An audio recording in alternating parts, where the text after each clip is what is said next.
You're listening to The Watchers, a show where two women from opposite ends of New Jersey watch movies and TV about how men will literally change the menu every night instead of going to therapy. Anything instead of therapy. Carmen he's been going to Al-Anon. We know that, but I guess I don't know what that's doing for him. He took all the wrong lessons from that night in the walk-in. That night, you mean last night? Lessons, literally last night. He took it exactly the wrong way. I've been thinking a lot about. We'll get it. I'm Andrea, and I'm Jodie, and we only watched. Well, I don't know. I know you watched ahead, but we're only talking about episodes 1 through 5 of The Bear season 3. I did not watch nearly as ahead as I had intended. I watched episodes 1 through 5, and then I tried to start up. I think I texted you when I was getting ready to start episode 6. So I'm several minutes ahead of you. So okay. We're good. We're so good.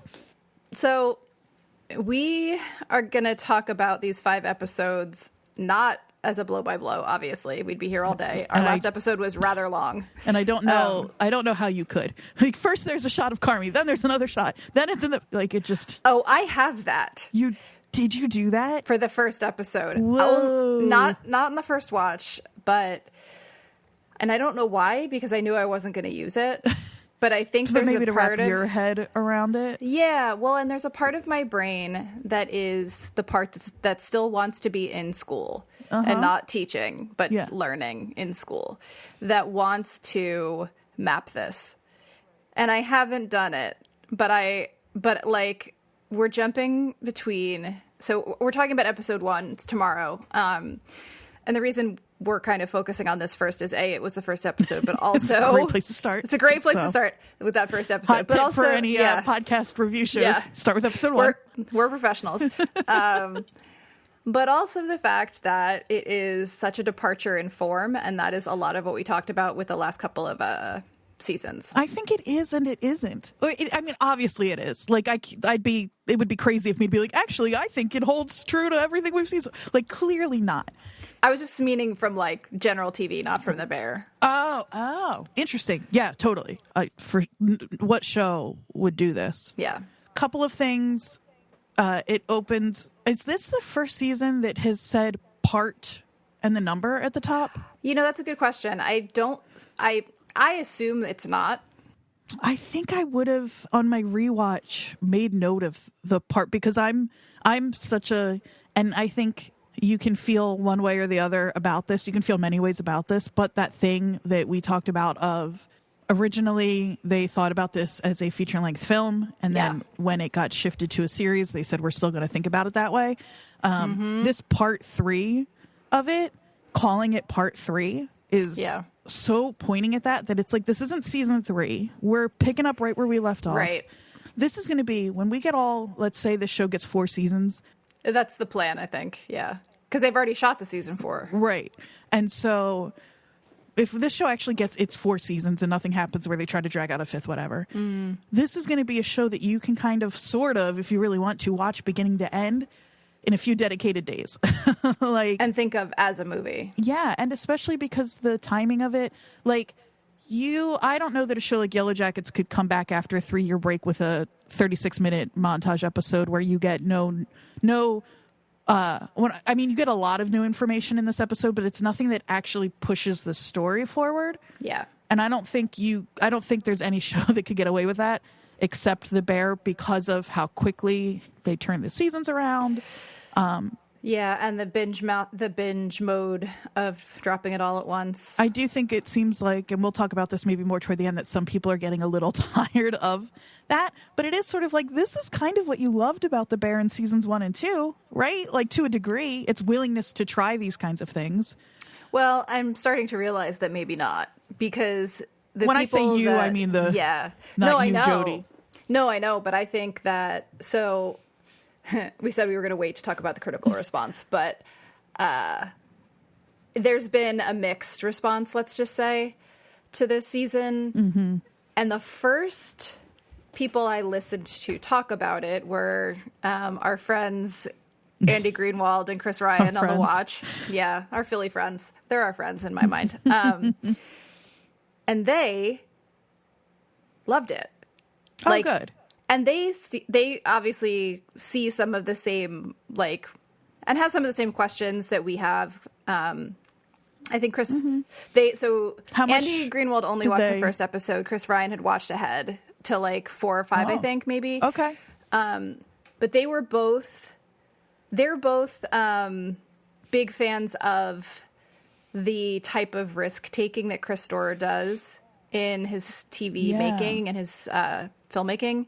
And so they both seemed ready to kind of run with it and see and enjoy the ride, the differences, the unusual way of telling a story. Yeah. And, you know, we're kind of just there for whatever he wanted to do. And the people that I think are less happy may just be people who want a more traditional restaurant show and aren't interested in the navel-gazing filmmaker who wants to play with the form and, you know. Right. Where do we think we first saw that? Because I think if that's the show you went into expecting season 1, I think that's what you get for the first few episodes, up through Dogs maybe. Where does that really... Is Review the episode that really it is, challenges that? But you still get the high tension in the restaurant, I would nothing say, slow. So for me, Review is still, even though the big deal was the one-shot 17-minute take, like other shows have done that. Other shows have played with a live episode or, you know, tricks like that. And Wait, hold on. Time out. Yes, my dear. Now, all I want is a live episode of The Bear. Could not be done. Oh my God, can you imagine? No. Oh no. But so I think that it wasn't that much of a deviation. It was more of a declaration of excellence. It's like, look, we can even do this, you know? Yeah, I think you're right. But it wasn't such a deviation from something that hadn't been done before. I don't think they really got into their filmmaking experimentation that much until season 2 and until because even Fishes, it's like you're putting the same kinds of tensions and the same like ratcheted up back and forth dynamic, like whatever, I don't even know what I want to call it. You're just setting it in the past and in a different room. Yeah, and I think, like, you know, that could have technically been thought of. It's not a bottle episode. I know I keep saying that, but I think I called it last time, like, both not necessary, but also, like, the most important episode because it explains so much. And I kind of feel like maybe that is, in a completely different way, episode 1. Like you said earlier before we started recording, I think it's not a necessary episode. Like, I've actually seen it negatively referred to as like a last season on with a few new scenes. So funny, you know? Yeah, you're so right. In the same way you talked about Fishes, I think you could pick this show up at episode 2 or this season up, this part up at episode 2, but you'd be missing a lot. And it also gave me a lot to think about, and how I'm watching the next 4 episodes is really sort of like mediated by what I came away from episode 1 with. Yeah, and also, interestingly, you could kind of skip seasons 1 and 2 and start here. Yeah. And have a little bit of a primer. Huh. You know, it's funny. I agreed immediately without even deciding if I agreed, which kind of tells you that I think you're right. Yeah. Because what it gives you is, like, instead of an implied backstory where you're getting it through, like, episodes, you're learning about Carmi through episodes that have nothing to do with Carmi. You're learning about Carmi through Marcus's experience, through Richie's experience. You're like, this is almost a stand-in for Carmi and his experiences. But now you're actually seeing it. I did not take nearly as many notes on this season so far as I did on seasons 1 and 2 for some reason. I think it's it's the time frame too. Well, it's the time frame too, and it's also the I just kind of want to see what they're doing, like kind of let it wash over me. But I did take some notes. Some of it does sort of, when I'm talking about it, feel a little bit like a trick that just is really working on me. Yeah. Because I love that we've gotten these little sort of in the present visions of these people filling in these spots of Carmi's life, and now to go back and actually see it feels really, there's like something really so can I lay rewarding about that? Yeah, go for it. I was going to say, can I lay a metaphor on you that I can't totally take credit for? So we're revisiting and revisiting and revisiting, right? We're going back again and again and again through different people's viewpoints, through different moments in the same day. Like, we see Carmi after she drives the car into the house this time. Before, we just saw her driving the car into the house and it ended. So we're kind of revisiting and revisiting and revisiting. And I wish I could take credit for this. I think it was said on the watch, but I'm going to try to elaborate on it. But the idea that it's a metaphor for the kitchen also. It's a metaphor for any creative process, that you're using the same ingredients over and over again, and you're trying new combinations and new things and new versions of it. Like he's doing with the recipes that he played with when he was, at these different restaurants that he's working on for the bear. It's this idea of like, you have these same ingredients, but over and over and over again, you're like making new combinations, looking at them in a different way. And like, that's kind of what they're doing with the people in this. Like, we see a new angle on Nat and Carmi when she's saying goodbye to him at the airport, And the angle is her bangs. The way they've cut her bangs. I noticed her bangs as well. I'm surprised that like they haven't given Carmi a beard in the past to let us know it's a different time. Yeah. But it's like each iteration of the same scene or the same moment from a different perspective, like gives, I'm getting really woo-woo about yields a different dish. And it adds a layer of flavor or something to the dish that we're being given, right? Yeah, and I could see, depending on how, and there's no right or wrong to this, I worry that I'm going to sound like I think that I like this so much because I'm watching it better than other people, and it could be that You are. We are. We're watching it better than other people. Except for Andy and Chris on the watch. They know what they're doing. Right, because they liked it as well. I am a sucker for it. It's something I already really love.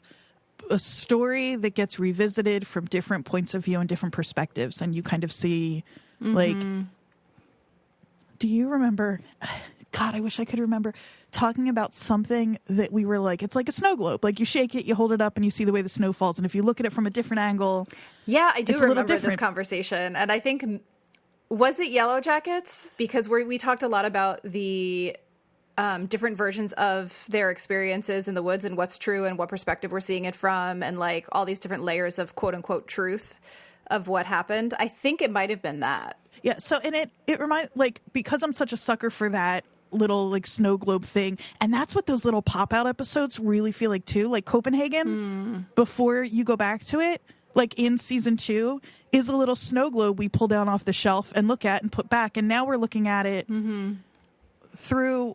And just these tiny little pieces of it, and then making use of, which we talked about loving so much, montage. It's not, I mean, it kind of is just a big long montage. It's a 36-minute montage. But it's the montage of past into present. I have so much I want to say about this episode of why I think it's so necessary for how we're watching Carmen in this part of the show. Well, and if I can just point out real quick how smart I am, because in our last episode, I made a point to use the episode Sunday to talk more broadly about the way that this show uses montage in a way that is different.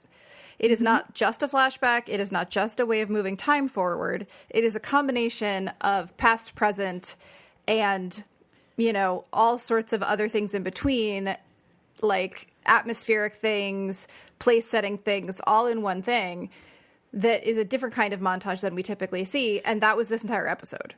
Yes, that's what I think. Okay. I'm so glad. Maybe we already said this.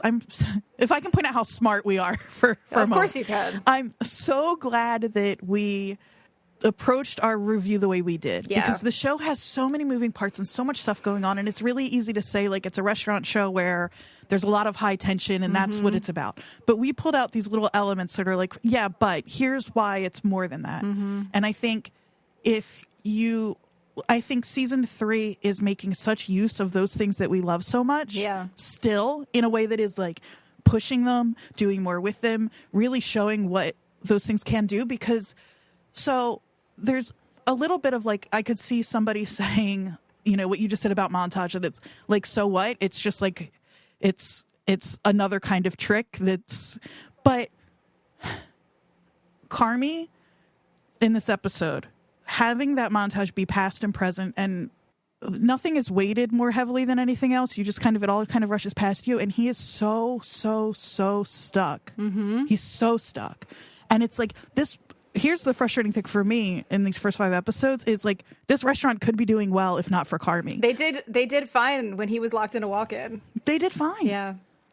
Well, and also, so when you're talking about like the layering of the different timelines, like, not to be a broken record, but that's how trauma works, guys. Exactly. Like that, it doesn't go away. No. Just because you ignore it. It's still just because you write a list of non-negotiables, you lunatic. Yeah, it's still there in every single moment of your life. And, you know, when you're dealing with someone who, maybe I'm talking about my own experience too much now, but maybe when you're dealing with someone who, like, you know, triggers something about your relationship with a parent, you don't literally flash back to that moment, but a part of you does. Right. Your body is keeping score, exactly, as they say. Mm-hmm. So, like, it is always present. And, you know, that is more true to the way that I think traumatized people experience life, is they're in the present, but they're not in the present. They're in the present, but they're also in the past. And they're also, like, hyper vigilant and aware of everything going on around them all the time. And, like, that is Carmi. Yeah, and I think Carmi's list of non-negotiables and this psychotic sudden, it's totally psychotic, and this sudden need for a Michelin star, I think there are 2 things happening. One is he's got to put his head down into something, like the restaurant, or he's got to put his head down into something, and like his need for perfection and control is being shown here. But I also think Carmi knows deep down that that's a crazy thing to be searching for, and he saw that this restaurant could be like, what is Carmi? That metaphor of like a dog who won't stop chasing cars but wouldn't know what to do if it caught a tire. Yeah. Carmi's got a restaurant that could be doing what it needs to do, almost despite him. Yeah. That could be doing well. It's getting really good reviews so far as we can see. We haven't seen a food like we have that, you know, we haven't seen what the Tribune review is going to be, and that seems like the one that really matters. Yeah. But we get quick flashes that like this restaurant is doing pretty well, but I don't think Carmi will know what to do with himself if he's not chasing something that he can't actually obtain. Yeah. And I think he knows that. I also think that to me, it's also, well, I sabotaged this relationship like I knew I would, and so I need to make it worth it. And I need to then focus entirely on work and make this thing so big that I forget what I gave up, you know? Here is something... There's so many things that make this show such a standout. And it's the fact that, like, a lot of shows, your main character would have one of those. One of those things would be true. But all of that is happening all at the same time with Carmi. Yeah. And I was so fascinated to see how much happens. Carmi, this isn't entirely true, but it feels like you only ever see him standing at that one counter while everything else happens around him in these first 5 episodes. Yeah. He's so, like, an island of his own creation. Yeah. In all of the scenes, like, even when he's at the French Laundry, or even when he is at Daniel or any of the other restaurants they show him working at, we'll just note here to note it because I feel like we have to. Like, these are, many of them, real restaurants. Is the only one Joel McHale at this Joel McHale? Yeah, who now, I refuse to refer to him as his name in the show, which is David something. But he's Joel McHale. In my notes, he's just Joel McHale. I know that, like, probably the practical reason for having Joel McHale be that character is that you can't make a real person who actually works in a kitchen. You can get Gordon Ramsay to scream at him, which might be a little too comical. Like, but like. So I get that, but it is also, and I don't want the reveal to be, I think we joked about this last week, that Joel McHale is a figment of his imagination. I don't think that's what's going on. But I do think... Because that does exist, that kind of psychotic chef guy. But I do think there's also part of it of like talking about how we see different things focalized through different characters and what the difference is. There are moments where I'm like, how much is... Carmy, especially because Joel McHale is the voice in his head when he's fucking up outside of it. There's that part in, I think it's maybe it's episode 1. It's 1 or 2 where Joel walks by him and his only comment is just "fuck you." Yeah. Where I'm like, that is so toxic. It's so unnecessary that I'm like, I wonder if any of this is Carmy, like this is what it felt like for him. Yeah. Versus this is actually, and I wonder, I don't know that it matters actually. And I think it's, it would be naive to say that those kinds of people in kitchens don't exist because they obviously sure do. Yeah. But I think it's also important to think about how much of Carmy's like negative self-talk is self-talk, is what he has put on himself versus what other people have put on him, because he's had people be really kind and supportive to him too. But Joel McHale is the voice inside his head, But I think you can see one thing that this did for us, or for me anyway, seeing all these scenes with Carmy himself, not his surrogates, in these different kitchens, is you see how that translates into the way he has run his kitchen, right? How much of Joel McHale is in him? How much of Chef Terry is in him? How much of Chef, I forgot his name, the guy Daniel is in him, right? The guy Daniel. That's his name's not actually, well, yes, it is. Yeah, but his I don't know what his last name is. I was going to use his last name. It's like with a B. Anyway. Daniel. Sure. The guy at Noma, right? Like there's different, like the guy at Noma, he seems to barely interact with Ever. He like sees him from a distance. The guy, Daniel, is like very directly teaching him in most of those scenes. Chef Terry is sort of standing at a distance, giving feedback that could be seen as harsh, but is done in a way that is like, it's like a lower decibel of it. Chef Terry is really interesting to me because she's the one who feels like all of those other chefs feel like they are treating Carmy the way they would treat any new chef in their kitchen. And what Carmy takes from that is what Carmy takes from that. Chef Terry is like sort of passive aggressive a little bit at first. She asks if she needs, if he needs her to jump in. Yeah. But then when she sees him like with his little drawings and sees that he's got something different going on. When she sees how fast he shells peas. And that he's like committed and serious about it. It feels to me like that's the part of Carmy who sees like a spark in Marcus. He's a Sparkus. He's cut that. Jodie, cut that. He's learned to sort of see that when someone has drive and that you should nurture. Well, and also, not to get too complicated about this, but this is what I was kind of driving at with that comparison, is that like all these people are in Carmy now, all of these different teachers he's had. When he is at his best, he is Chef Terry or he is Daniel. But when he is not, he is Joel McHale. And that's all we're getting so far in season 3. He is all Joel all the time. There's a scene later on. It's in episode 4 or 5. It was either in Doors or in Violet, and it might have been in both actually, where you can see Tina getting really overwhelmed. Like she is almost in tears. She breaks my heart. She's doing like really well considering where she came from. In episode, I think it's 3 or 4, we see Tina starting to lose it, right? And it's Carmy is about to go over to either do it for her or yell at her, right? And Sid looks at him and goes, no. And Sid goes over and very calmly walks Tina through it again, says, you got it, walks away. He is seeing Sydney be Chef Terry. He is seeing Sydney be Daniel, and he is being Joel McHale.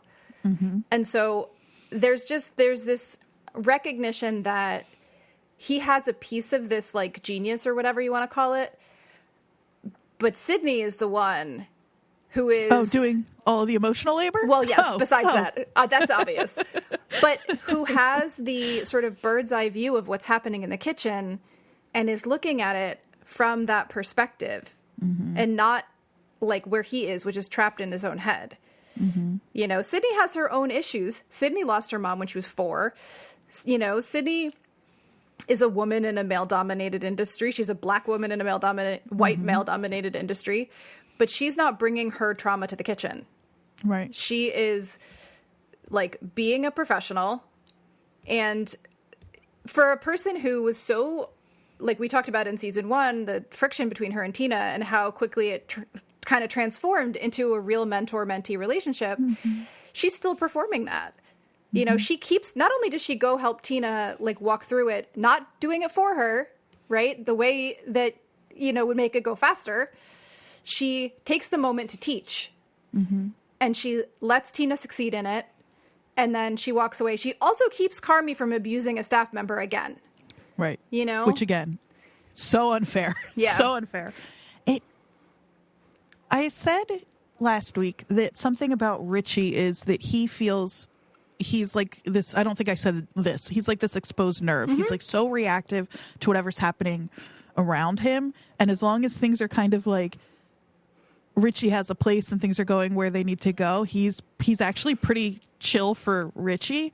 But Carmi like is also an exposed nerve, and it sort of doesn't matter what's happening around him. And it's getting worse also. He's been, I love him. I care about Carmi a lot. I want good things for him.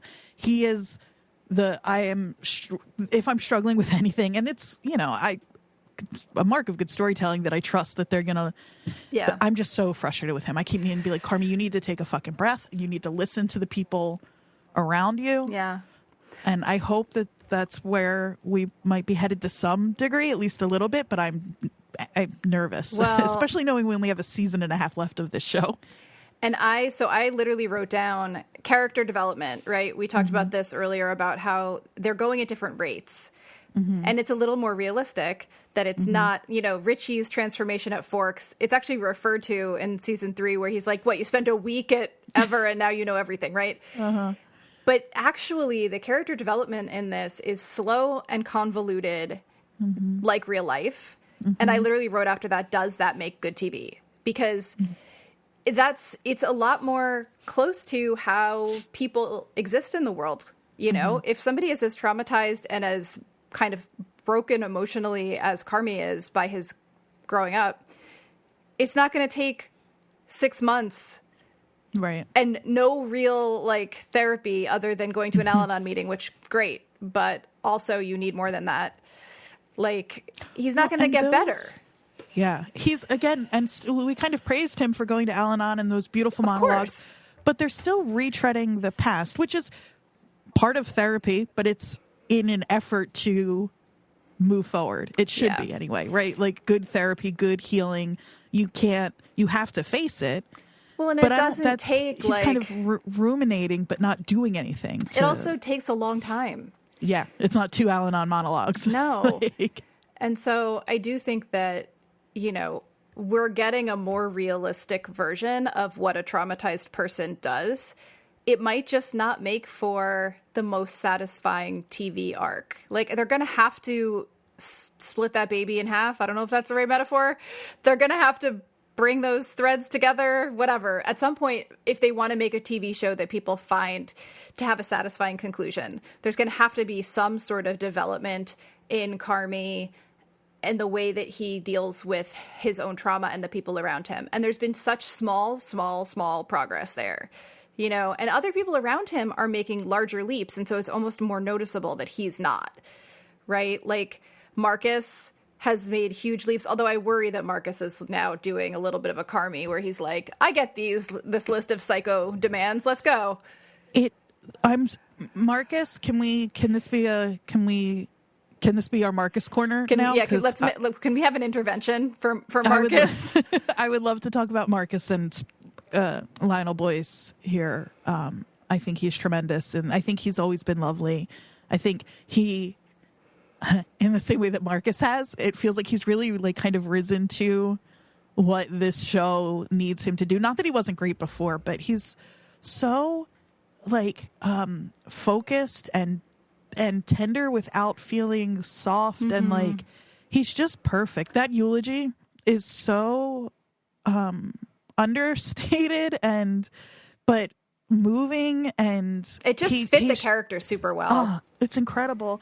And the my alarm bells when he's talking to Carmi, episode 2, Marcus is the thing that finally breaks. The episode 2 is just everybody screaming, and it's like kind of comical. Actually, hell, I think it's really hard to watch. Yeah. Like I was like shriveled up, like just listening to everybody fight, and then putting Sid in the middle of it, and just all of that. But then the thing that, because this is at the end of the day a group of people who do care about each other, like the second Marcus walks in, that all goes away. And everybody's like kind of not sure what to do. That, sorry to interrupt, but I wanted to just briefly put a little highlight on the feeling when you've just lost a parent, which both of us have had, and you walk into a room of people that haven't seen you since, and they don't know what the fuck to say. And you have to diffuse it and be like, guys. And you have to tell them what to do. It's so realistic. He walked in and he was like, guys, I just want to work. Like, and that's so fucking relatable. It's like, you know, just walking in after something like that and nobody knows what the fuck to say. Right. You know? Anyway. And then everybody's like, oh, thank God. Yeah. And so, but then, so where my alarm bells go off, though, is Carmi does the right thing and checks in on Marcus because he's got his own shit, but he's not actually a monster. Right. He's just, but Marcus says that thing about, like, I was here, and Carmi is like, I know, and whatever. And he's like, no, I think I was supposed to be. And I'm like, there's two ways to look at that. Because it's like, it could be like, oh, unlike Carmi, Marcus is thinking of his future, right? He's thinking about, this is what I'm going to be doing now. But it's also like, or like Carmi, he's learning to throw yourself into your work when your life gets hard. And he also, that scares me. He says she wanted me to be here, which is, to me, like, okay, yes, but like, I don't know that actually means she wanted to be alone with nurses when she died. Like, right. You know, we don't know any of that. Yeah. I'm nervous for Marcus. I'm hoping that his relationship with Sid will keep him a little more in the world and present. There's that, when Sid is the one to help him and they have that stoop talk, and it's so sweet. It's so sweet. I still struggle watching the two of them because they feel so real. I'm like, I'm not supposed to be here. Yeah. Well, and it's like, again, with the realism of losing a parent, she makes the joke about the dead mom club. The number of times I've made the dead dad club joke is like, and it's like it's because it's true. It's once it happens to you, you do move into a different part of your life, and you do feel like there's a group of people that now don't understand your life at all, and other people that now do. Right. And so she makes all these jokes. He's like, oh, you know, are you the president of the dead mom club? She's like, no, I'm the secretary. I'm very organized. Like, there's just, I take like, the minutes. Yeah. There's like a bit of banter there that shows that they actually, regardless of the weird awkwardness from him, like momentarily asking her out, that they have a real relationship. It's outside of work. They're with each other. Like, you don't see, like, Carmi goes to Marcus's mom's funeral. They all do. But you don't see them outside of work together other really than Sid and Marcus. Yeah. Like, I wonder if in an attempt to give us some structure, which I don't know that we need a ton of for this because we are talking about 5 episodes, but I wonder if this could lead us into talking about each character a little bit and their character development throughout the first 5 episodes, because I do think it's interesting to see, like, because we just talked about how Marcus is developing, but maybe in a direction that's a little bit, like, less positive. Even though he's getting very good at what he does and very focused in it. Like, the thing with the violet was so sweet to see him just like thinking of the creative process, like going from, you notice one thing and then you turn it into something in the medium that you are best at that is like unique and beautiful. Right. Yeah. And I'm hoping, I want Marcus to stay Marcus. Like I said, my alarm bells went off, and I think that comes out of my, like, wanting to protect him because he is such a good, warm place in this show that what I would love, instead of him being like a warning to other people, if you look up to somebody like Carmi, what can happen, of like, or here's how you can take the good from somebody like that and use it for your own growth without becoming, like he could be an example for the other people in the kitchen, right? You know, and that's what I'm hoping we get. He kind of was for a while. I feel like the people that had been working in the kitchen with him for a really long time, he almost was like a very quiet leader in like how to adapt to a new paradigm, but also follow what you're interested in. Like, yeah, he's the first one who listens to Carmi. Remember, his bread is fucked, and Carmi's like, you need a tray with some water in it, blah, blah, blah. He's the first one to listen and take it and keep running. Yeah, and he He's very serious about what he does, but he's also driven by his own interests and direction, not what other people expect of him. Like, he is super interested in desserts, and that is just what he's going to do. And he's gonna learn everything he possibly can about it. And like, that could be an example for fucking Carmy, you know? But yeah, I think that I don't think they're going to let him totally go down that route, because I think that would be extremely unpopular. But thinking about the different characters in the first 5 episodes and what we see in terms of their development experiences, because I need to talk about Richie. Let's do this super quick. Yep. I mean, the plot for so far the first 5 episodes is Carmy cleans up the kitchen. We learn he's got a list of non-negotiables. He's going to change the menu every day. They struggle for a month dealing with that. It's like highlighting all of the sort of weakest parts instead of focusing on the strength. We find out a food critic has come in. They're waiting for the review. A photographer comes in to take pictures. Ever closes down. That's the first 5 episodes. And I think that is actually a great example of why some people are frustrated. Because not much happens. We get a month of them struggling, you know, to make this happen. I think much happens. I think you agree. I'm not. I do, and that's why I think we should focus less on plot and more on character development, or lack of, right? I know you're trying so hard to focus us, and I'm doing a terrible job of letting you, but a lot of shows, it's like, is this like, we talk about it all the time. Is this a show you watch because of the characters or because of the story? And I think the Bear takes turns on what it wants us to focus on, maybe. Well, I think it depends on who you are and how you want to watch it, because I could care less about the story, honestly. I don't care about restaurants. Like, I love restaurants. I like going to them. I've worked in various versions of one. I think it's mildly intellectually interesting to think about this in terms of a post-COVID restaurant world. Like, I do get what they're doing with that. I love that they're highlighting like actual Chicago places. You can appreciate all of that. I am more interested in how each of these people deals with the pressure cooker, literally, that they're put in, and also their external lives. I'm more interested in the people. The story is like external for me, and that's why I'm still happy to be here. Right. I also think you can map this onto kind of like, especially this season for some reason, can't stop thinking about my like teaching and grad school experience, and not that it's the same thing, but there's so many like instances of Carmy is a great chef and maybe he's not a great teacher or leader. And I had so many, I either like learned from or worked along next to so many people who were not so many.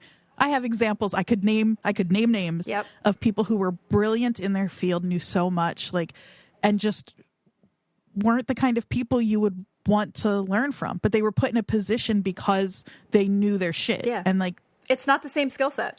No, it's two very different skill sets. And I think that's what I meant when I pointed out Sydney talking to Tina and cutting Carmy off from it, because like, I am a good teacher. I can say that about myself. I'm not a fucking artistic genius. I do okay, but I'm actually like, the teaching thing is a skill set I have, right? It's not a skill set everyone has. Some people are much better at the conceptual, like art world bullshit than I am, but I am good at the teaching part and breaking things down and being patient and I've learned this over the years, doing exactly what Sydney did, which is not doing it for them and showing them how to do it, but letting them fucking do it themselves so that they have the physical bodily experience of making it and the satisfaction of having done it.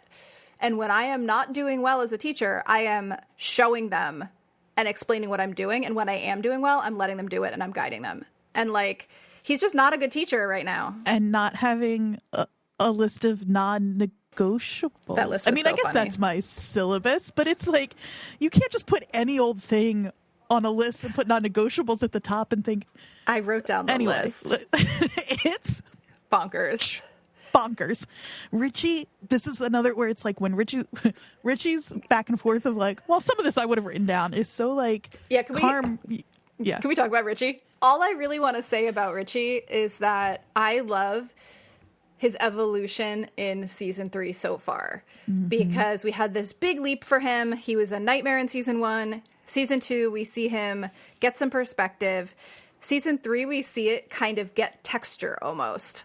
Like, it's not so straightforward, but we're seeing little bits of like layers of like I almost said like a phyllo dough. This is going too far with this metaphor, but the lamination of Richie's character. Yeah. But we see these like little details come in and little repeated things that they're giving Richie. Mm-hmm. So we see him with his daughter, which is adorable. He's such a good dad. He's such a good dad. He is. He's a great dad. We see him in that scene with Gillian Anderson, who's Tiff. Nope. Not Anderson. Whoop! I combined two people. That's dream casting right there for me. Oh my god. Gillian Jacobs. We see Tiff, her fiance, who's about to be her husband. I did not realize that was Josh Hartnett. Oh, did you not either? No. That's Josh Hartnett. What? I was looking at the cast today because I thought we were probably going to talk about guest stars, and I wanted to see, I wanted to have the list up. He's one of them. Oh my god. That's Josh Hartnett. You're right. I did not recognize him at all. No, me neither. Okay, anyway. We see him in that scene with Frank, and we expect the old Richie. Mm-hmm. We expect a fight. We expect some macho posturing. Mm-hmm. Instead, we get somebody who can read the situation, see how nervous the guy is, not know what he's going to say. It could be something terrible, but he's just like, just say it, you know? Mm-hmm. We also see him being very sweet with Nat, right? I love the two of them together so much. But he's still screaming at Carmi. Like, he's not overnight changed, but we see more layers of how he could. And the absolute highlight of this for me is all of the little psychobabble he starts throwing in.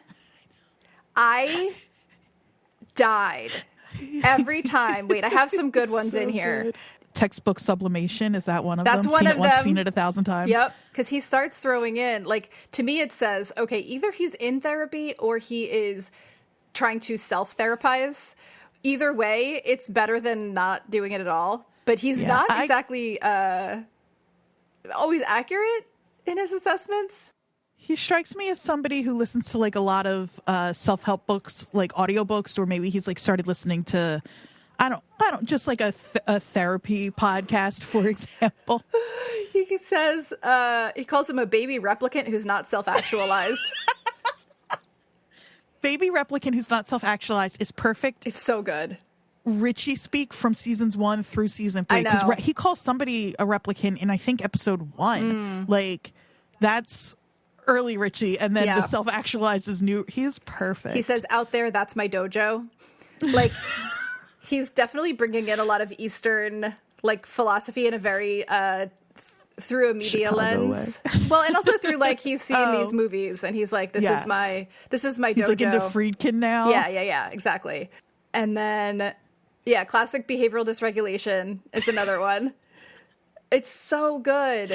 He's such a joy to watch. And he does it through all 5 episodes. He'll just throw in some therapy term randomly to analyze Carmi. Right before they start screaming fuck you at each other, he's throwing out actual therapy terms.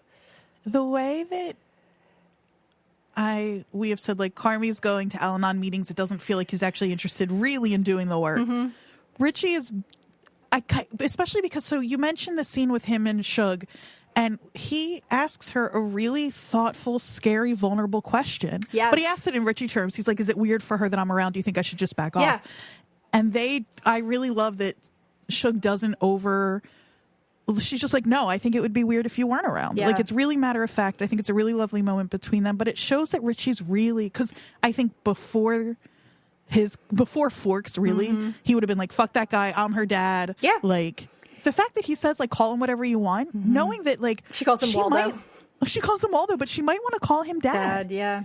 I like the fact that he is about to have another parent around in his intimate group of people, because he is, as far as I can think of, I mean, Tina has a kid, but her kid's older. This is going to be his first sort of quote unquote family member that he's close to that has a young kid. And you can see that bonding the two of them, talking about how not to transfer your fucked up baggage onto your child.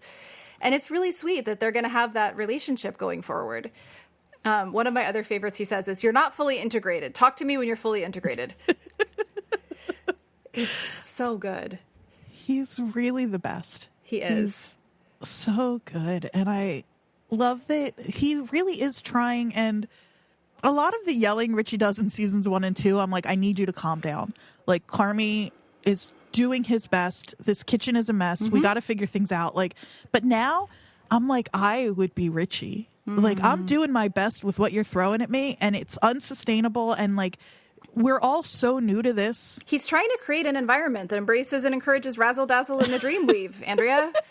Stay out of the dreamweave. I also love how he goes on an extended rant about how he's a Pirelli guy, not a Michelin guy. It's like, fuck Michelin. But yeah, just in the first 5 episodes, just to kind of wrap on Richie, I think we're seeing him really trying to be a better person. And like, he's not always great. He's screaming at Carmi when he knows it's not going to go anywhere. But Carmi has also really hurt him, and they're kind of like brothers. And for the most part, like, he is really working on being a better human. The one thing I wanted to mention, we see that scene of him talking to the host from Ever. I was going to ask you what maybe the way we wrap this up for each character is, what are your either hopes, worries, predictions for our characters for the next 5 episodes? Okay. We'll say. I have one for Richie. Okay. I could be totally off on this, but if I was writing this show, and maybe this is going to show why I shouldn't be, the staff at Ever needs somewhere to go. Carmi has a restaurant with a staff that is not capable of keeping up with his nightmare demands. I could see some of the people that we met in Forks being integrated into Carmi's restaurant, including the host, who is excellent at what she does and seems to like Richie quite a bit and enjoy his personality and would be a really sweet love interest for him. But I would love to see, like, if you were going to try to make the end of season 3 end on a high note, which I don't think they're actually trying to do, but if you were, you could bring in some of the stellar staff from Ever and they could right that fucking ship. You know? I mean, Carmi could still try to sabotage it by being Carmi, but like, you bring in that, what the fuck was his name? Graham, maybe? The guy that was giving him all the Forks instruction. Right. The guy that we see Sid run into on the subway. Is he? Shapiro. Yeah. And the host. Like, you bring in some really stellar staff. Not that you would ever lose who you have. No. But I think they could use a few more people. Right? Nat. We'll get to Nat. The computer. You're right. I mean, but I love that. That was a line I think that was for us. Yes, I agree. As viewers, that they're like, don't you worry. Yeah. We're not here to hurt Marcus. Yep. Exactly. Yeah, I think that's really smart. And I really like the idea of, so this show, like you said, I don't think we'd be satisfied as much as the emotional part of us wants to see the bear succeed and to see Carmi get his shit together, and that season 3 ends with like a perfect night where everything just runs right. That's not going to happen. But what they could give us is at least Richie gets it together and he's got this crew, and Carmi has to see that, like, you can blame the people around you for not being able to keep up, but you've got a crew that is already excellent and is prepared to work a Michelin star restaurant. Yeah. And you are still fucking up. Yeah. And like that, I think could be really satisfying for viewers. Yeah. Also, I want Richie, and I think her name is Jessica. They're very cute. Yeah, they're very cute. I would love that. So can we move on then? We talked Marcus, we talked Richie. I just want to talk about Fack and his lines. He got more chaotic and funny. I think they realized they needed the comic relief that he provides, and they threw it in a lot. Well, and bringing in the other Fack. I also love so many facts. There's 9. There 8 or 9? There's 9 facts. Yes, we've met 3. We've only met 3, right? Yeah. Is Cena a Fack? Yes. Okay, so we've met Fack. 3. Yeah. 3 facts, and we know Francie can go fuck. Yeah, she can definitely go fuck. Even though she made a resi because she really wants to come. Yeah, but she can go fuck. Yeah. Okay. So let's talk about, what do we say was next then? Sugar? Which we've covered a lot through. This also shows how entangled all of these people are, that we've done a lot of Shug. But she's about to give birth. She's about to give birth, and she's so scared in such a way that feels so real. I have trouble with Sugar I know. just because She's of really... the position she's in and like avoiding phone calls from her mom. Like some of the shit is a little hard to watch. I mean, I love Sugar. I'm so glad she's here. Every scene with her I struggle with in a way that is like, I just feel for her, and her being like, I just want to bring this kid into something that feels, I don't think she says normal, but she just wants to protect, safe and from, because you know that that Natalie's never felt that. Her in episode 1, those little like flashbacks, her trying to call Carmen when she finds out about Mikey, and just it's heartbreaking. Oh, one tiny little thing we talked about.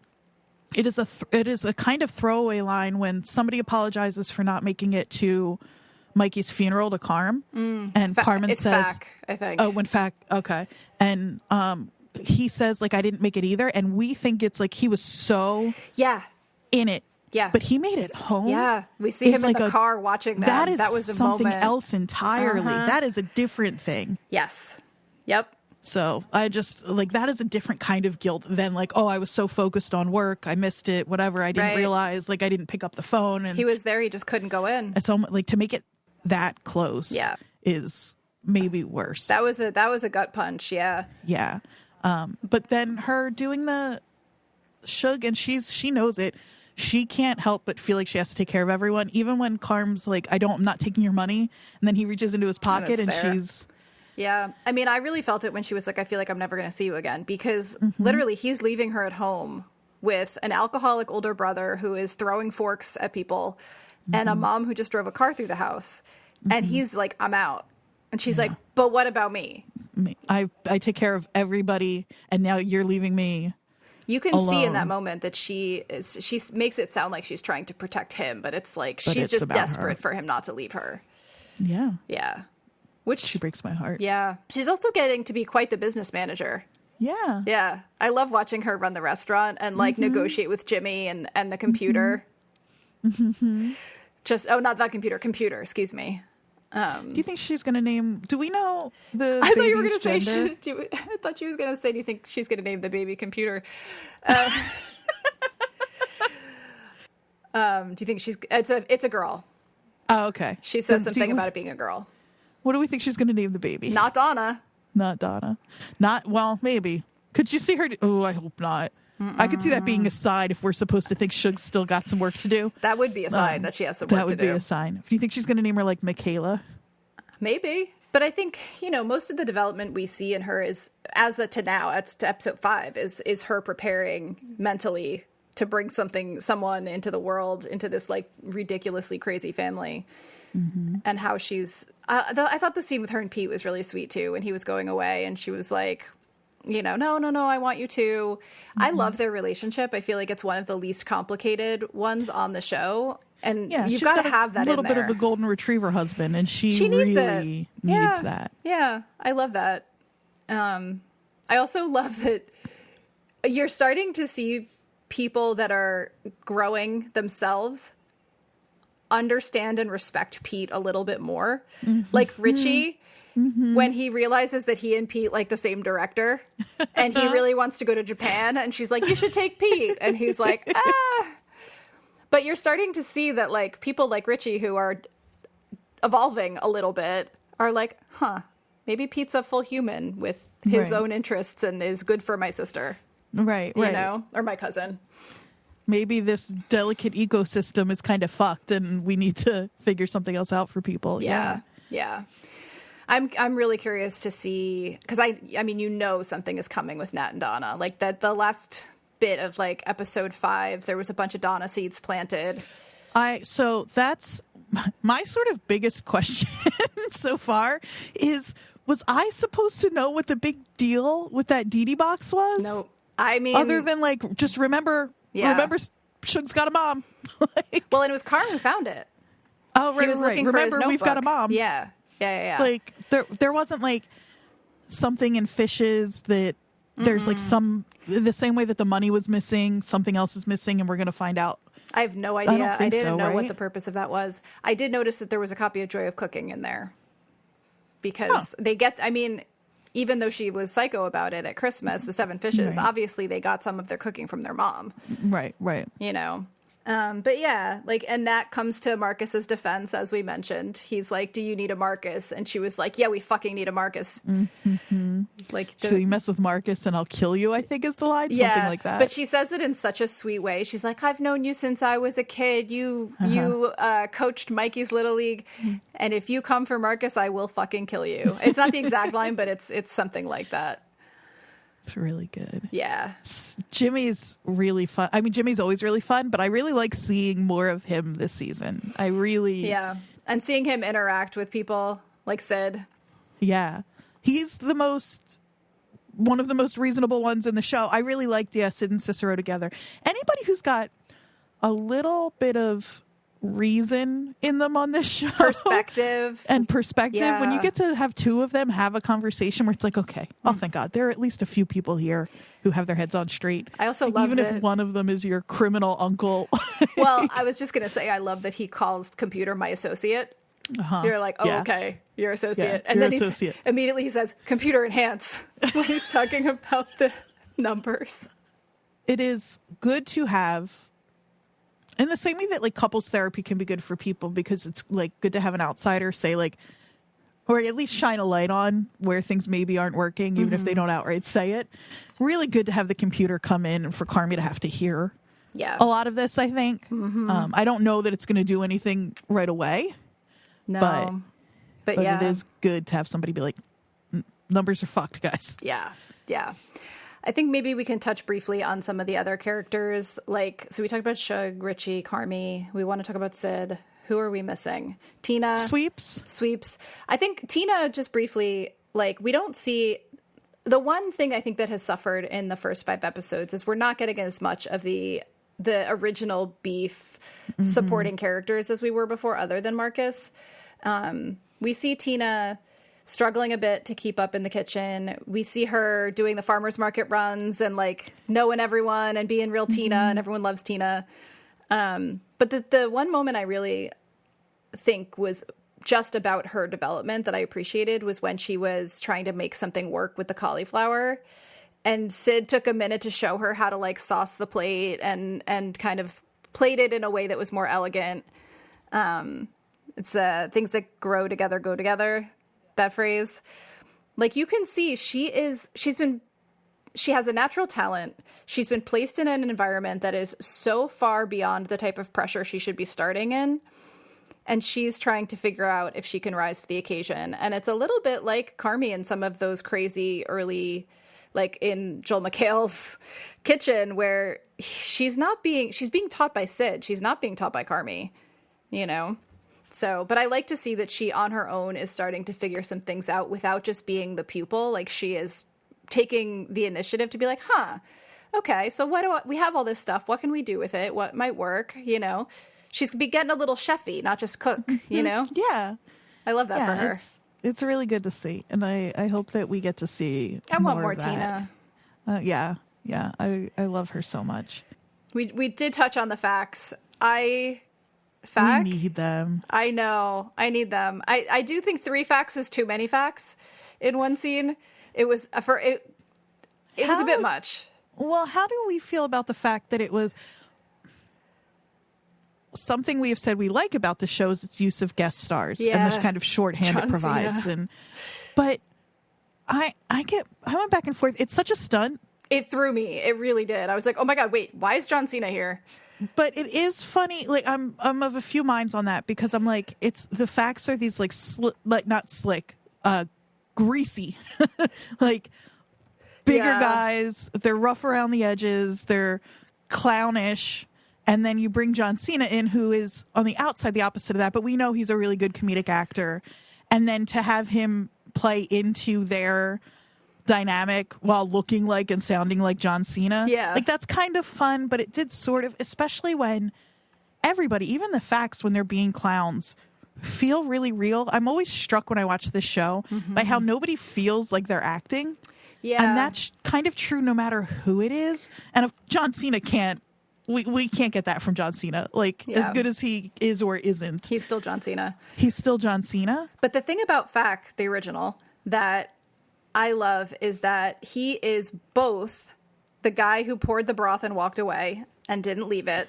That is Amelia Bedelia type shit right there. And I noticed when they were in Marcus's mom's funeral, he had his hand on Nat's shoulder.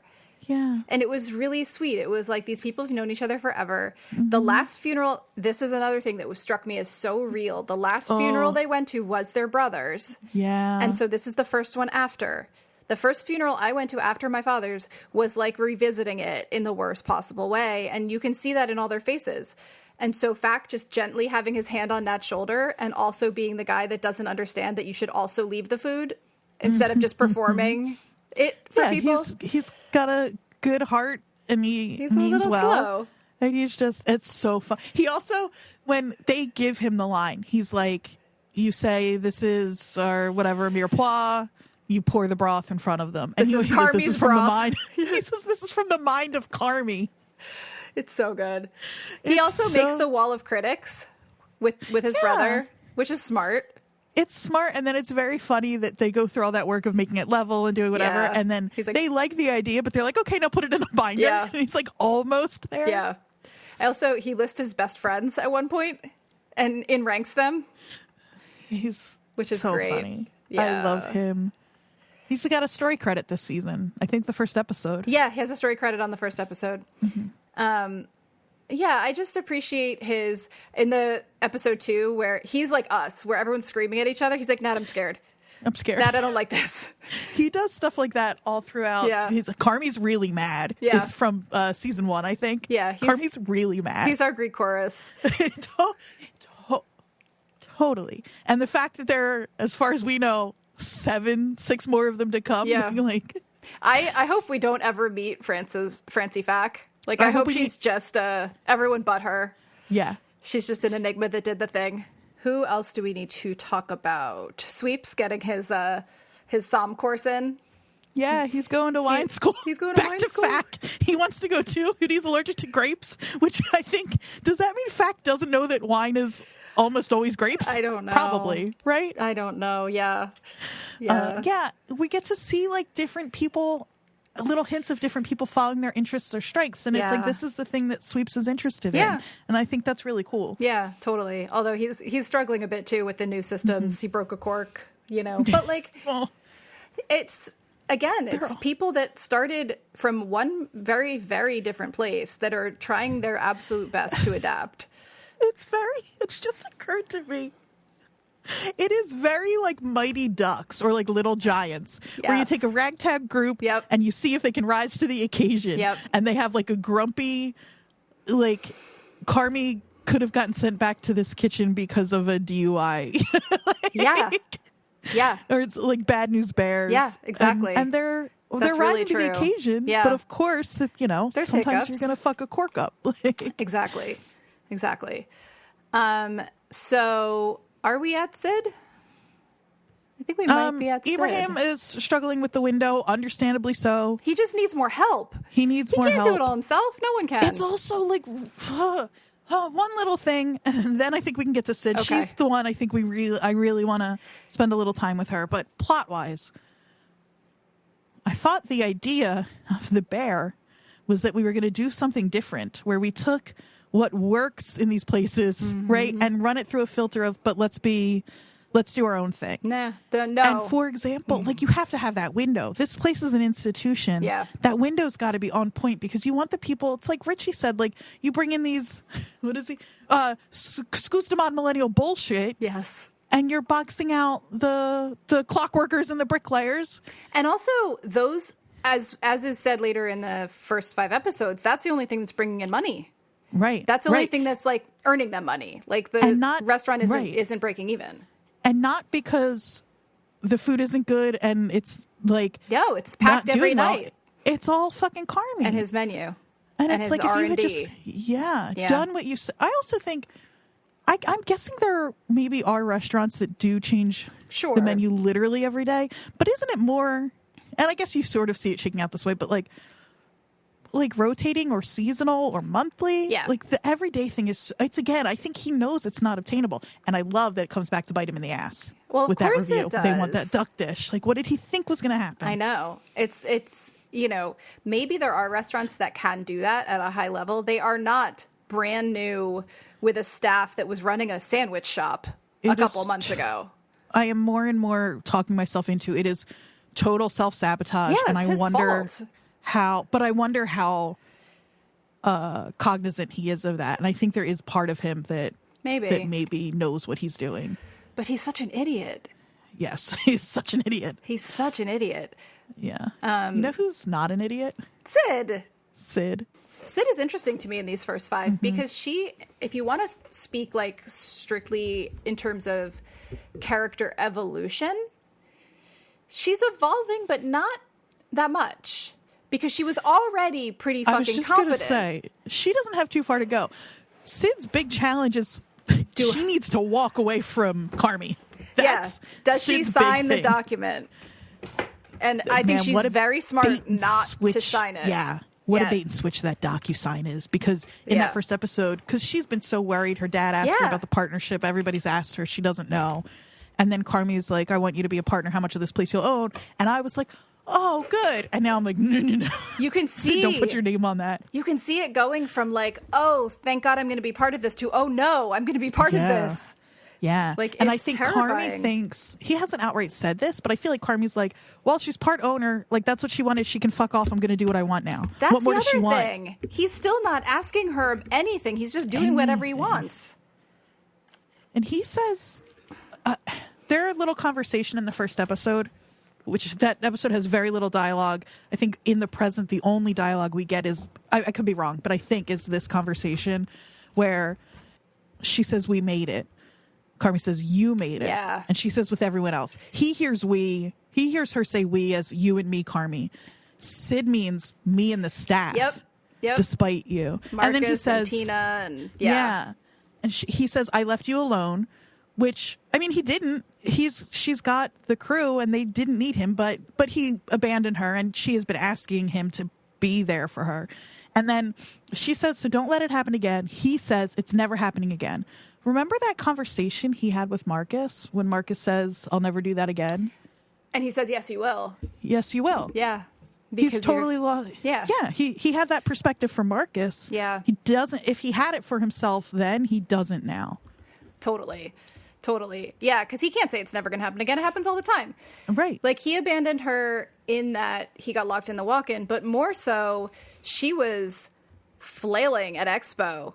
And she was like, can you take over? And he said no. And it's like, meanwhile, she realizes that when somebody is slipping, it is your job to slide over and help, and get them back on track and then leave. That's right. So, but he can't. He's just not. He's not capable. And then again, he misses the point. You should call immediately to Claire. Do you really think she wants to hear from me or whatever? Yeah. And then that's not who I was talking about. Talking about Richie, you idiot. Yeah. And it's funny because, again, before I realized where he was at in this season, I was like, oh, good. He calls Richie. He makes makes an apology. He tries. But I'm like, oh, well, that was easier for him. Like, the fact that Claire is the more difficult apology for him is, like, drives me crazy. Yeah. Where I'm like, it's sort of a cop-out that he was able to call Richie. It's not a sign of growth. It's like he's doing that instead of. Yeah. And also, like, so... Sorry, I know we're supposed to be talking about Sid. Well, and in our framing of Sid as being so competent and wonderful, like, she also is still young and kind of stupid in that she does... I get it. Like, I get making sort of bad financial decisions in order to move out of your parents' house. I've done it. But also... she should be staying at her dad's. Like, I get the bathroom thing. I get, like, wanting to break free. But this is not a stable enough financial situation to not be saving money by staying at a parent's if you can. Well, I think you saying that is, like, it's a good example of Sid is making reasonable young person mistakes. Yeah. Yep. But the stakes of it are higher because she's been thrown herself into this situation with this man who, like, she is really looked up to, and we see that scene where she eats that dish which this is, again, the blood I hate orange. that it keeps coming back to Carmi, but he makes that substitution, and then we see him freaking out about substitutions with the mushrooms and all. I know she has an allergy, so that's a little different. Well, but I saw somebody say that actually he just decided to make that and like used a fake allergy as the reason. I didn't get that from the episode, but that's something I saw. I did one. Interesting, because I did why wonder that about plate, Sid's, right, and I did wonder about Sid's fennel allergy. Like, that's such a weird one, and that it's never come up. And then, the parallel of her accidentally sending out the dish to the reviewer, like the two of them just kind of like following their instinct and going rogue. Yeah. But now Carmi won't. I mean, Carmi's totally gone rogue, but he doesn't think that's what he's doing in the restaurant. He thinks he's being very regimented and. Yeah. I think so the reason I say I don't feel like she's evolving that much is because she feels a bit like she is sort of the port in the storm is the wrong. She's like the thing that everyone else is orbiting frantically around. She's the thing that's keeping them stable as they can be in the restaurant itself. Right. Like, she is just struggling to keep up with every crazy change Carmi makes and like make it work and just be in the middle of it. You can see there's that mirrored scene where she is having a panic attack outside the restaurant like Carmi was in season 1, where she's like kind of frantically like moving her hands around. He's doing to her what he's turning her into the sort of like anxiety-ridden person that he is through his like crazy demands. But it was interesting to think about, like, if we're thinking about the way she is, why she is the way she is, and why like Marcus is the way he is versus Carmi and Richie. Marcus and Sid both had a parent I love the way Marcus said this in the eulogy, paid attention. Sid and Marcus had a parent. They didn't have two parents, but they had a parent that saw them and paid attention to them and what they needed. And like, Carmi has this enormous family. Not one person. Mikey was paying attention to him, but he was paying attention and protecting him. Right. And so putting distance. Had his own shit. Yeah. It seems like Marcus and Sid had a person who was able to like get out of their own way and not let their shit become their kids' shit. And be a parent. And be an actual parent. Yeah. And even like we know that Carmi and Mikey didn't have that. And we know like early on in season 1, I think, Richie says like his family was, and we know this, but I just mean like we don't get the impression that Richie had his own parents to lean on and look up to. So and he was sort of raised in the same way. Yeah. By Donna. So it's like, yep. They all have.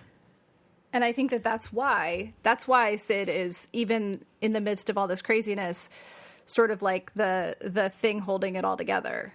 And also just being late to this party helps too. They're just not as enmeshed as everybody else. And so even though this is their lives too, and they're all wrapped up in it, they do have a little bit of distance. There's that to get, therapy speaking. If it's hysterical, it's historical, and they don't have the history in this that everybody else does. Right. Like, she's the one person that calls Marcus the night his mom dies. The rest of them wait until he comes in to say something. Like, and it could just be that their relationship is closer, but she calls him, and leaves him a message. And she says it. It's so funny. It's such a, oh my God, I hate talking about attachment styles, but it's such a secure attachment to be like, you don't have to call me back. I just want to let you know we're here for you. Like, do what you need to do. It's so not about her. And she's not making it about her. Right. Exactly. It's so textbook. Like, she had has a secure bond with a parent. She doesn't need other people to like validate that. Right. Exactly. Yeah. Yeah. And yet he's still breaking her. I know. Them talking through her I wanted to jump through the screen and just like drag her out of there and be like, girl, no. I know. I'm so glad she knows it's insane though. Yeah. even though she's in it. And I think this thing with Adam Shapiro, who stopped her on the street and was that's coming back. Yeah, I mean, yeah, it's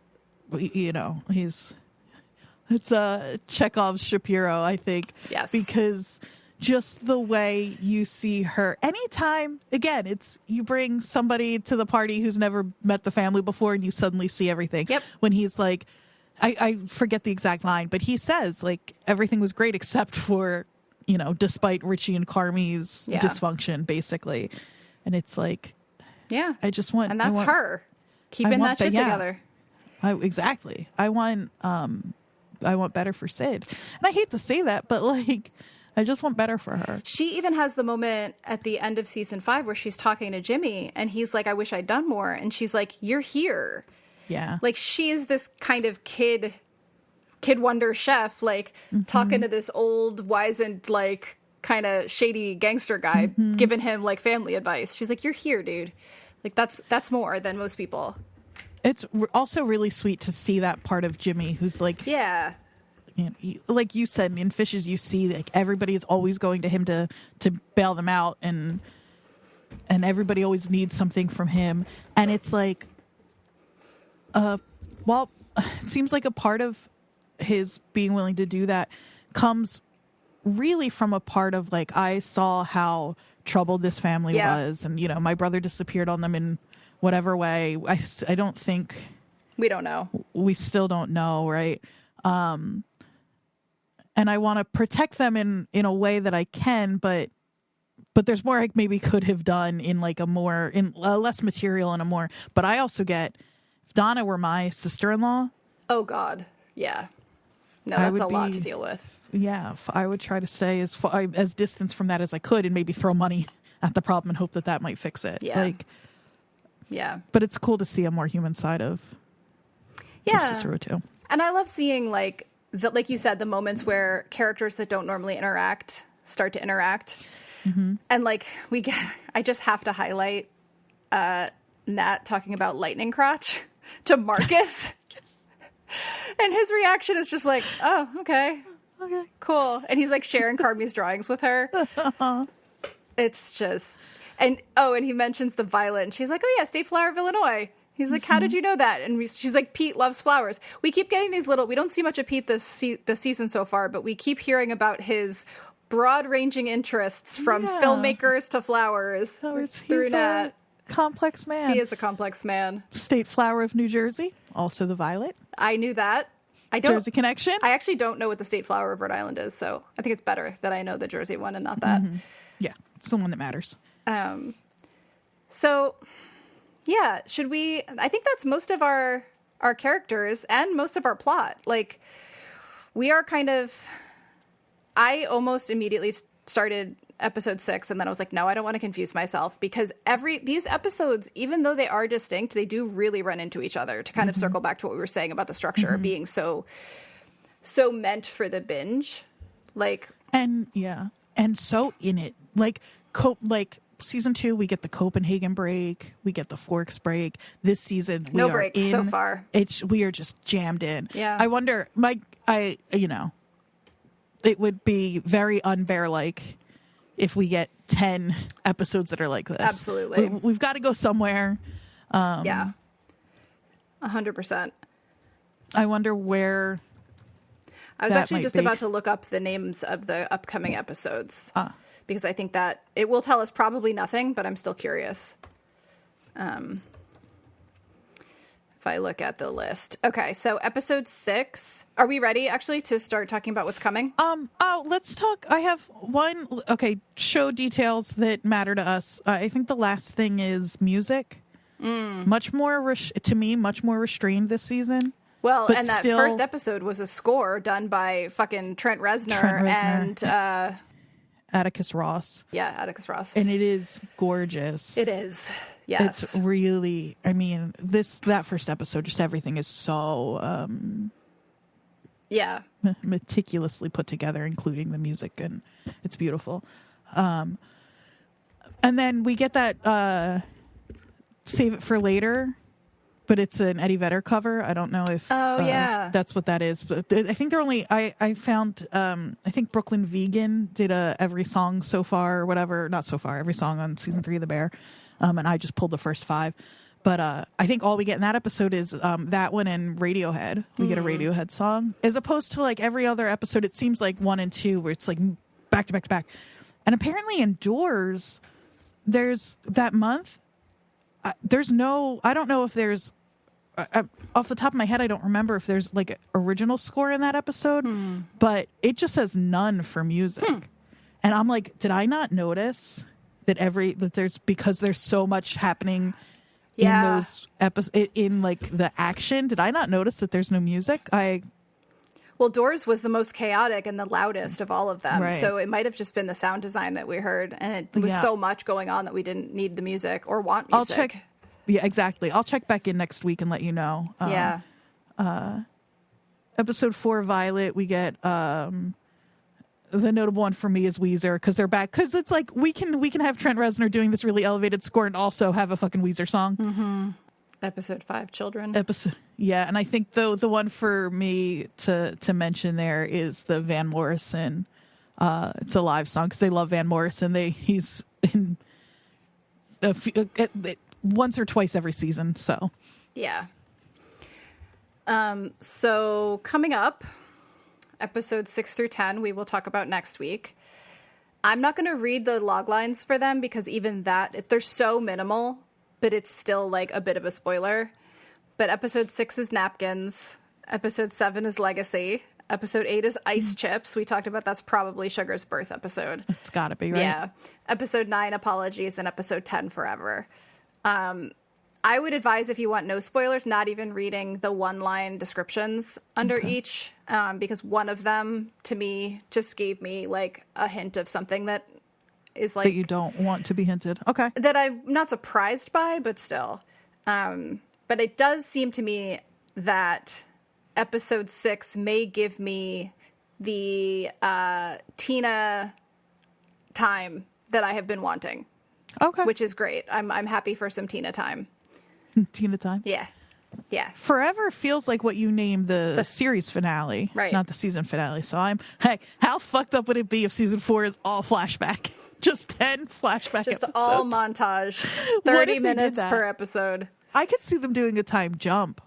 Yeah. Season 4. And have season 4 be like 5 years after. That would have been weird to film, though, because they filmed them simultaneously. Oh, they do it back to back. That's right. Yeah. Yeah. So I don't know what they're going to do for season 4, but we know it'll probably be out at the end of June next year. You know what's so funny? By the time we get Yellow Jackets, we might already have season 4. Well, maybe not, but we might be able to roll right from Yellow Jackets into The Bear next season. Maybe.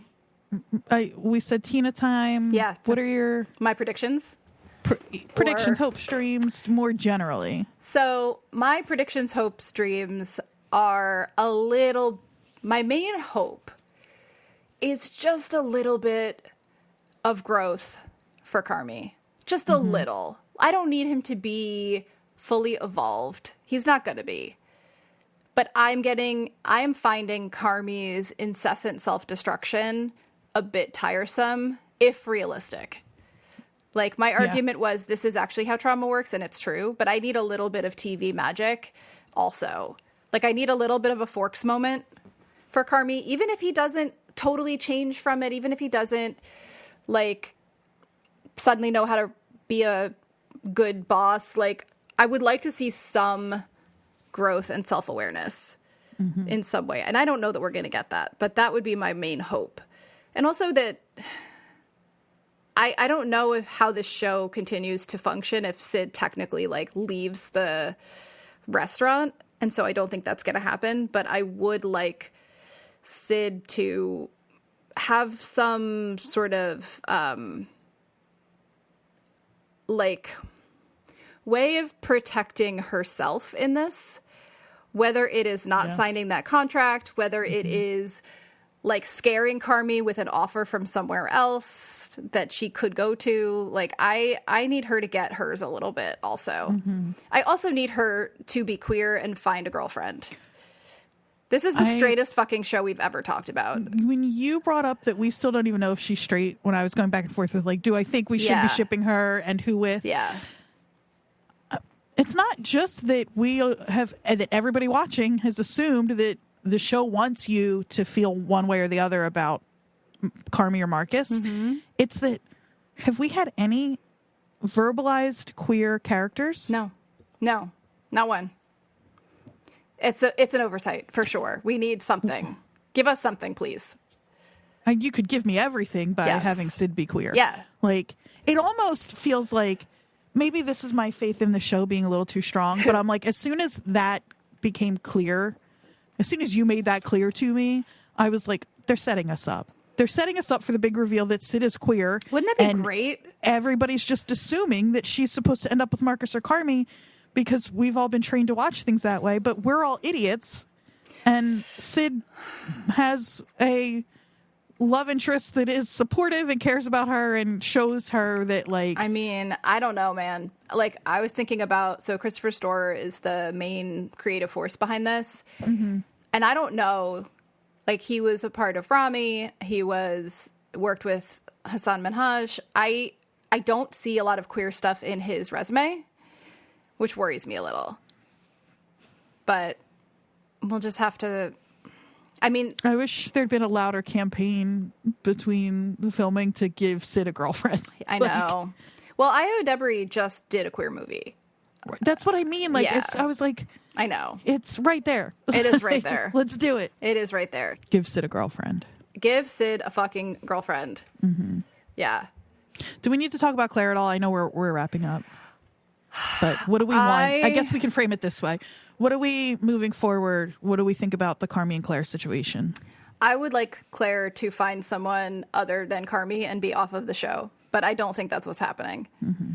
I really don't like that they're sort of painting it that she's like the one that got away. They didn't date very long. She's such a manic pixie dream girl. It's crazy. I went back and watched the end of season 2 real quick, her phone call, and I forgot. She says I love you a lot on that voicemail, and it sounds like it's the first time they've said, either one of them has said that, I think. It's like weird to leave that on a voicemail, but of course then he listens back to that after he gets out of the walk-in because he's not answering his phone. Yeah. And so now he's got it in his head that this woman who loved him and he probably thinks he's unlovable, blah, blah, blah, blah. Like, and now I just don't like that his weird hyper focus here is sort of being framed as if it's because of what happened with Claire. Well, this is why I'm a little concerned about the idea of a queer storyline in this show, is because I think that the romantic plot lines are the weakest by far. Totally. In the show, and everything else is written with such like careful, delicate hands. Mm-hmm. But then the romantic interest is this like sort of flat character that they think they're doing something by making her a doctor, but a doctor who that's takes giving a drag of a cigarette. Well, and who works in an ER but is shown giving a shot to a child. They don't show her in the ER like with an actual emergency. They show her giving a vaccination or a shot to a kid. Young to a kid. That and aren't we supposed to think? Made me nuts. I was like, oh, You're okay. so right. She wants to be a mom. Like, ew. No offense to moms, but ew in this specific circumstance. It's just lazy. It's lazy. It's so lazy. And so like, well, you should have shown her like cracking open some ribs to like fix a collapsed lung or something. I don't know how you fix a collapsed lung. That I would be here for, because it would show that because I think what they're doing is showing that she also has a very stressful job, more stressful in a lot of ways than his because of the stakes. And but the stakes that they show us, you're so right. Are a fucking child getting a shot? Mm-hmm. Why is that what we see her doing at work? Because we're supposed to see how like gentle and good she is. That was the one thing where I was like, this is bullshit. If she works in an ER and she's a badass, show us that. Don't show her mothering. No. Well, I am really concerned about, in a way that I think this series has moved so fast and done so many things so well, how much I overlooked the gender politics in this show. Of like, it really became clear to me when Sid stepped in, when Carmi was about to go over to Tina and fuck things up, that she had to step in and be the kind and gentle one there. It like, who did we talk about recently of like the woman having to be the person who's like taking the temperature of the man in the room? The Last of Us, the way that I think it was The Last of Us, the way that it was Tess, like managing Pedro Pascal's characters, right. Like, and we see Shug do that all the time. Yeah, and I kind of get that from like her position in the family and being the daughter and blah blah blah. But to then also make Sid be that person, and it's like, why is it the two, like, and we have Tina too, but like the two sort of main women we've seen the most of so far.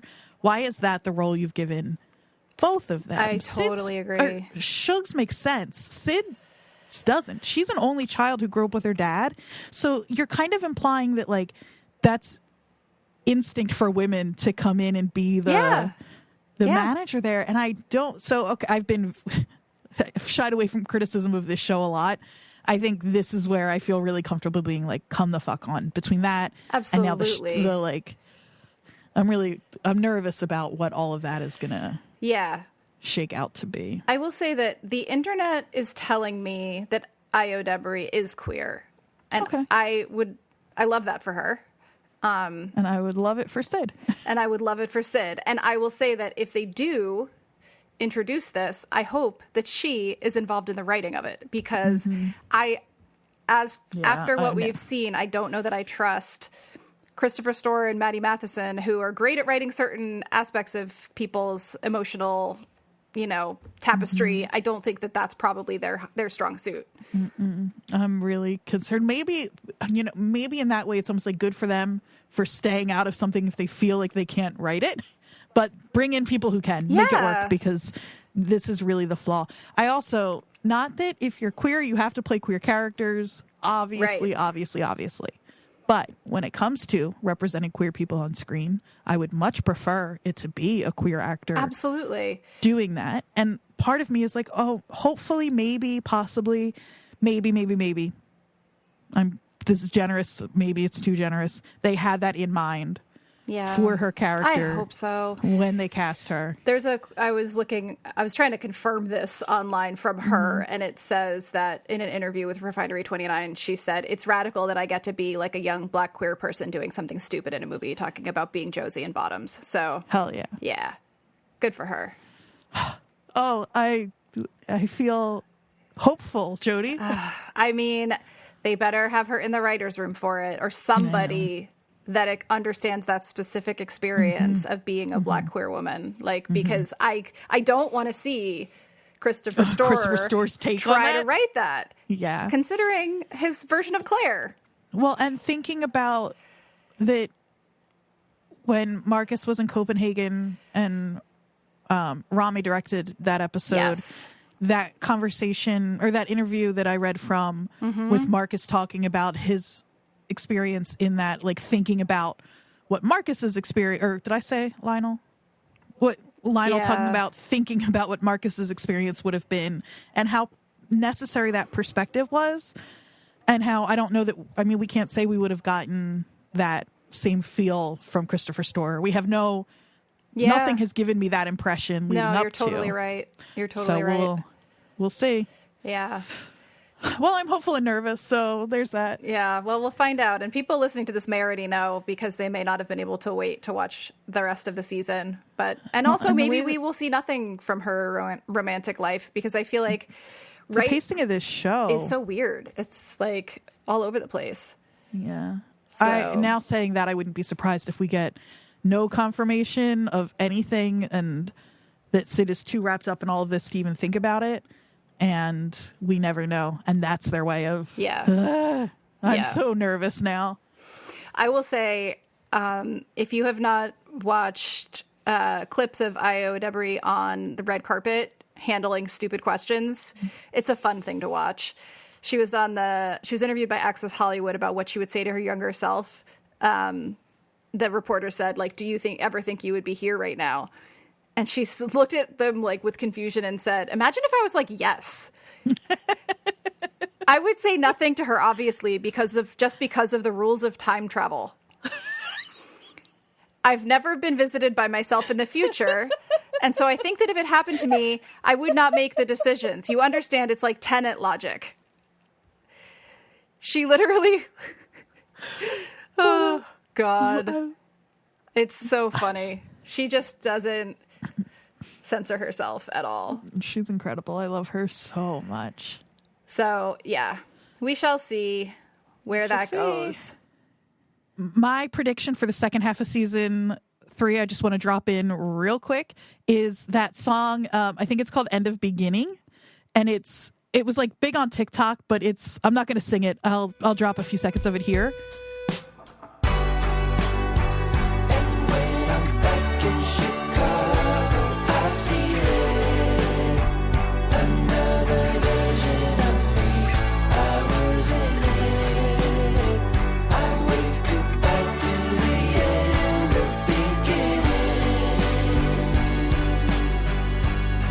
I know they film really fast. I think you said like they filmed this year. Season 3 was like from this year, and the song was out in 2022. So I have a feeling it will end up in the back half of this season. Do you have any music predictions? We don't do this for the Bear. We do it for Yellow Jackets. And I'm putting you totally on the spot. Music predictions. Great question. Thank you so much. More Pearl Jam. Ooh. Just more Pearl Jam. I mean, he just loves Eddie Vedder. They just love Eddie Vedder. I think it's more Pearl Jam. Yeah, I don't have a sort of Chicago-centric music world in my head to pull from. It's not an area of the country that, like, I spent some time there, but it was not around seeing live music. So I think I'm a little lacking in my historical knowledge here. I've been really restrained in not asking when they're going to feature a Fall Out Boy song, because that band is from Chicago the way I'm from New Jersey. Like, they're so obnoxious about it. I feel like it's such a hard fit, though. Well, I think it's like maybe in the kitchen. I think they've like something really. Well, my guess is they've got their nose in the air about. They also don't play a ton of super contemporary stuff, but I think the Bear thinks it's too good for Fall Out Boy. So, but I think that's an oversight. You may be right. You may be right. Yeah, I could see that. But I could talk forever. I'll just rescore the Bear with all Fall Out Boy songs. The cool move would be. I'm going to just Fall Out Boy special interest a little bit for a moment, is that Patrick Stump's day job, other than being in Fall Out Boy now, is he's a composer for TV and film, and he's done a ton of stuff. The real move would be to have him score an episode. That would be so cool. That would be very cool. Yeah. So you rescore the whole show to a Fall Out Boy soundtrack, and I will break down every single scene in the first episode and chart it out and see if there's a pattern with the red string. Right, and we'll see you all next week. We'll see you all next week. Perfect. But yeah, so next week we'll cover episodes 6 through 10, and we'll talk about what's after that next week. Not right now, because I don't think we fully decided yet. And where can they find us? Yeah. They can find us at WatchersPodNJ on Instagram and WatchersPodNJ@gmail.com. And they can find me on Instagram at Jodie_Mim, JODIE_MIM. Right now, my stories are all of a adorable calico cat that I am currently watching. So if you like cats, please come and say hi to Charlie. She's perfect. Except for the not letting me sleep at all. Yes, she's perfect. Hashtag little cat things. Yeah. I'm at AQ_Andrea_Q. And we will see you back in the kitchen next week. Okay, bye.